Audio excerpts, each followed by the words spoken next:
Hey YouTube, I'm back with another look at Dragon's Dogma 2. In this video, we're going to be taking a look at the performance on a Ryzen 7 5800X because there's a lot of people that are probably playing the game with a CPU that's similar in age to this one. So this one came out in the year 2020, so it's about 3.5 years old at this point in terms of age. If you're playing on an Intel CPU, that would kind of be like a 10th gen or an 11th gen. Both of those are very similar to this one in terms of the overall average experience. So this gives you an idea of how those computers, along with anyone on a Ryzen 5000 series, would experience this game.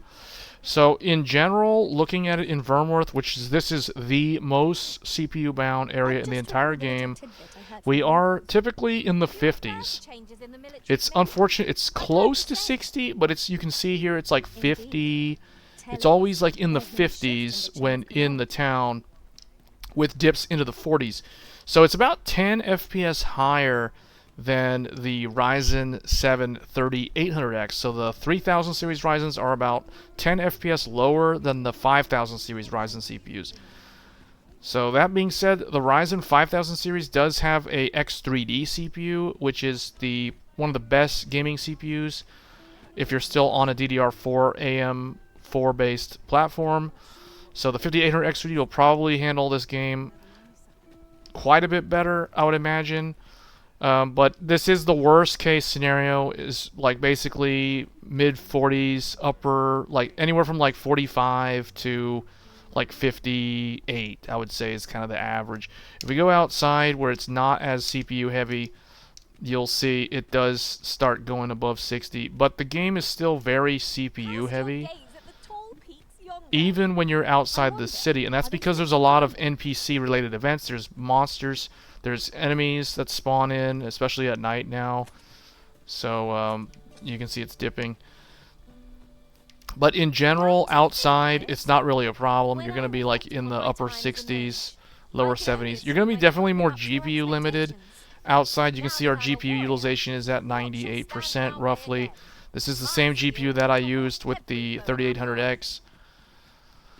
But in general, outside's not the problem. Outside, it's very playable. It's when you go inside the cities where there's a lot of NPC activity and timers for timed events and triggers that will activate, and you have to do timed quests and things like that.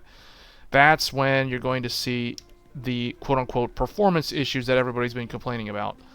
But if you're on a relatively decent system like this one, it's not really a problem.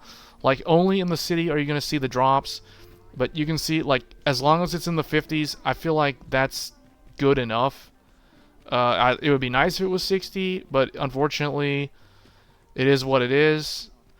And this is the performance on a 5800X, which would be very similar to a 5600X. All of the 5000 series processors perform about the same.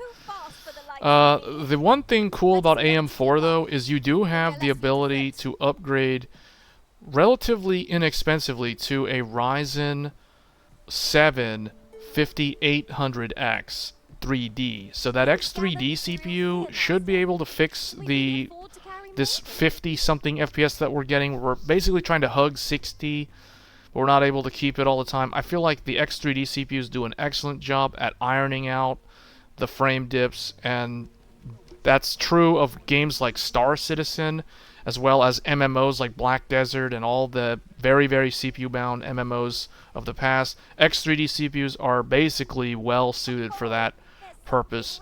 So that's going to be a look at how the game runs on a 5800X. So overall, it is 10 FPS or so better than the 3800X, and an X3D will probably be like another 15% on top of this in the worst case scenario. So I hope you guys found this video useful. Let me know in the comments below if you are playing Dragon's Dogma, what is the computer that you're playing on, or if you're playing on console. I would say the 5800X is definitely better than the consoles, whereas the 3800X was just like slightly better than the consoles, just to give you guys an idea.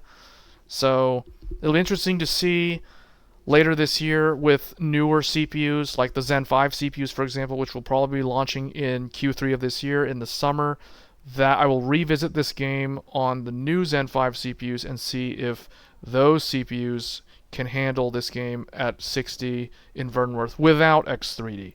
So I'm pretty sure X3D solves the problems. So let me know your thoughts in the comments below, and I will catch you guys next time. Thanks.